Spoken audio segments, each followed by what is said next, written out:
Полицискиот час од полнок до 4 часот наутро останува на сила. Вака одлучи на последната седница Комисијата за заразни болести.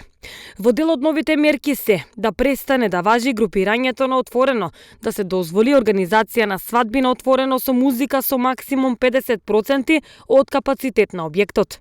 Спортските надпревари кои се играат на отворените терени да има и публика, но со 30% од капацитетот на стадионот. Да им се дозволи на угостителските објекти да примаат и по 6 гости на една маса.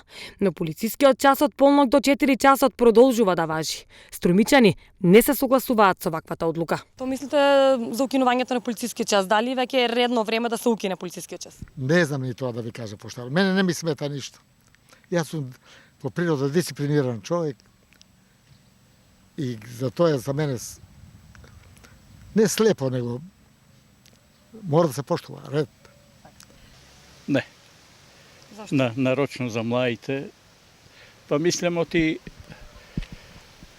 многу се распушта. Мислите ли дека треба веќе можеби еве со намалување на бројките на ниво на цела Македонија, мислите ли дека треба да се укине полицискиот час веќе? Да, за него да.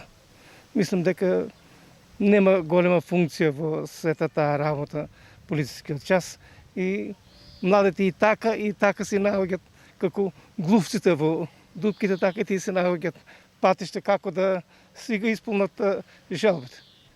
Бројот на заразени од COVID-19 во државата се намалува. Бележиме намалување од 45,3% на нови случаи и намалување од 43,1% на починати, споредено со претходната недела.